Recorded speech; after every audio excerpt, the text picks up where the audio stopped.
Alright, look. Hit the like button. Hit the sub button. Hit the notification bell. You understand me?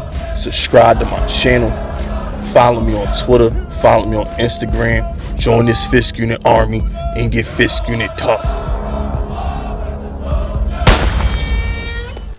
So for the past week, Saquon Barkley has just dominated the football headlines. They have turned this greedy prick into a damn martyr. Okay, they've made Saquon's greed. They turned his greed into something honorable. They've made Saquon Barkley the face of the depreciation of the running back. That's what they've done. And it's sad because it's a lie. The running backs, they killed it for themselves. I already explained to you in yesterday's video.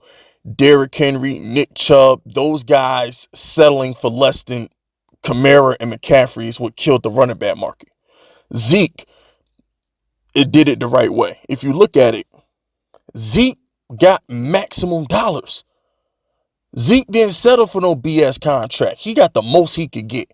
That's how Derrick Henry and Nick Chubb were supposed to do it, but they didn't do it. So now you fast forward a couple years later, Saquon Barkley, Josh Jacobs, they all want to get paid top dollar.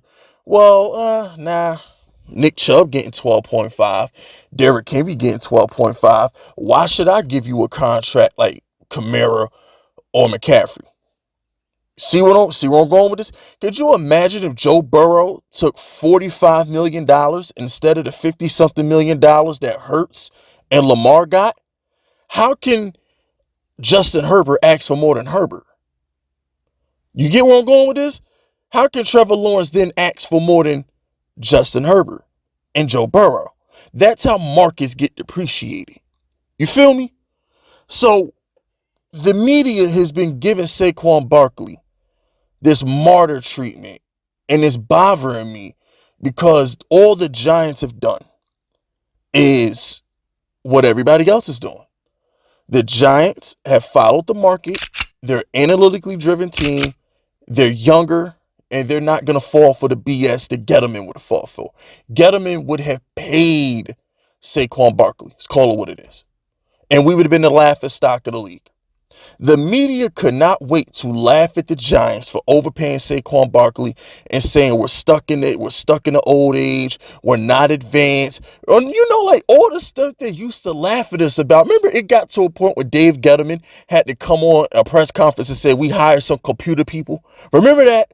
Because the Giants weren't analytically driven. The Giants were old school. We got laughed at for drafting Saquon number 2. Could you imagine if we doubled down on drafting him number 2 and gave him a mega contract? We would have got laughed at. We would have been the laughing stock of the league. Oh, look at the Raiders. They didn't pay. Look at the Cowboys. They didn't pay. They did it the right way. But if you look at the Giants, they overpaid for Barkley. That's what the media wanted to do. So because the media couldn't laugh at the Giants, because the media couldn't embarrass us like they did when we took QB sneaks and gave out free sodas, because they couldn't do that, they decided to kill Daniel Jones. They decided to bury him.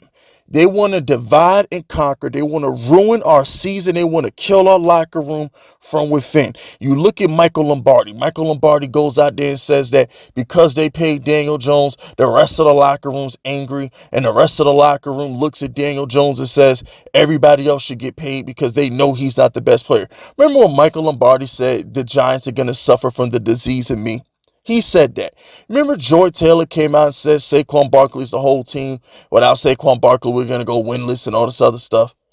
Remember when Colin Cowherd said the Giants are trapped because we paid Daniel Jones? It's Daniel Jones' fault that Saquon Barkley can't get his money.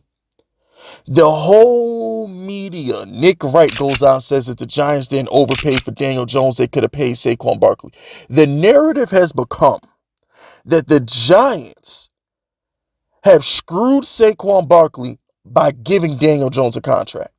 So now they've pit Daniel Jones and Saquon Barkley against each other, because now they're making it seem like Saquon Barkley is upset because Daniel Jones took all the money. That's the narrative they're trying to paint, that the Giants chose to pay the white quarterback instead of the black running back, which is the dumbest race baiting shit I've ever heard because Dexter Lawrence is black. Bobby Okereke is black. We took on the highest paid tight end in the NFL, and Darren Waller. He's black. They're trying to paint this narrative that the Giants are racist again. It's like every time the media tries to come for the Giants, it's like, okay, we're old school, we're racist, we're this. It's like it's the same shit, bro. And it's this, I don't understand why the Raiders are not getting backlash for Josh Jacobs. The Cowboys are not getting backlash for Tony Pollard. The Bengals are not getting backlash for making Mixon take a $5 million pay cut. The Green Bay Packers are not getting backlash for making Aaron Jones take a pay cut. But here come the Giants. The Giants are the only team in the league who ain't paying their running back. We the only ones. We are getting killed for this Saquon Barkley shit. And it's beyond me. They are doing everything in their power to put Daniel Jones and Saquon Barkley against each other. They're trying to vilify Joe Shane. They're trying to call us racist. Everywhere I turn, we are getting brutally massacred. I mean, this is like the St. Valentine's Day massacre. The whole media got Tommy guns, and they are just from all angles. We have been attacked from all angles because we didn't pay a running back. And the sad part about it, Giants fans, is if we pay them, we begin laughed at. There's no situation in which the Giants come out clean in this Saquon Barkley negotiation. There's no situation. Because if we pay him, oh, we're still stuck in the Stone Age. Same old Giants. Oh, hold on. Better get, look. This is what they say, right? Oh, it can't be Joe Shane. It had to be John Mara. John Mara stepped in and made Joe Shane sign Saquon Barkley, the Gettleman pick. That would have been the narrative. But because we don't sign them and they can't have the narrative they want to have, now it's Daniel Jones' fault. Now we're racist. Now we're being the bad guys because we're the ones depreciating the running back market. Y'all see this shit? Are y'all paying attention? Because I like to keep y'all woke. I like to educate y'all.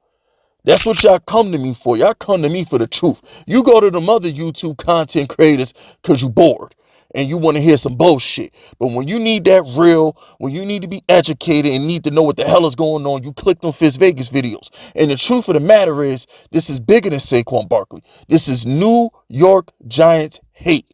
This is hate. That's all it is. It's the same thing with the Yankees. Because when the Yankees are being cheap, oh, George Steinbrenner is rolling over in his grave. And then when we spend mad money, oh, we're the evil empire, you're buying a championship. The Knicks. Knicks can't do nothing right. Knicks stole Jalen Brunson for pennies. Oh, but the Knicks don't have a superstar. The Knicks did it wrong. They're paying Jalen Brunson. They're paying Julius Randle, who was an all-NBA player, by the way. I can't stand Julius Randle, but the dude did go to an all-star game. It just, the Knicks get credit for nothing. Knicks go to the second round, media don't say a damn thing. Let the Knicks have got bounced out by Donovan Mitchell. The earth would have stopped moving. Oh, the Knicks didn't trade for Donovan Mitchell. The Knicks should have had Donovan Mitchell, but instead Donovan Mitchell beat them in the playoffs. We beat Donovan Mitchell. Crickets. This anti-New York media campaign has to stop. It needs to be pointed out. There is no situation in which they praise the real New York teams. They can't wait to slurp the Jets. They can't wait to slurp the Jets. They can't wait to slurp Brooklyn. They can't wait to slurp the Mets. They love the knockoff New York teams. The Mets are a dollar store. The Jets are a Family Dollar. And Brooklyn, y'all are a lemonade stand. They don't like the real New York teams, the Knicks, the Giants, the Yankees. They don't like the real New York teams. They like them knockoff shits. And it shows in the way they cover these teams. It shows in how they talk about us. If you don't believe me, just pay attention. Look at the coverage. Who gets the headlines? The Jets. Who gets the headlines? The Nets. They really got Cam Johnson and Mikal Bridges getting talked about more than Jalen Brunson and Julius Randle.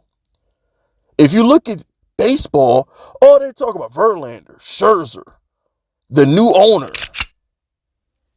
Whatever, though. It is what it is.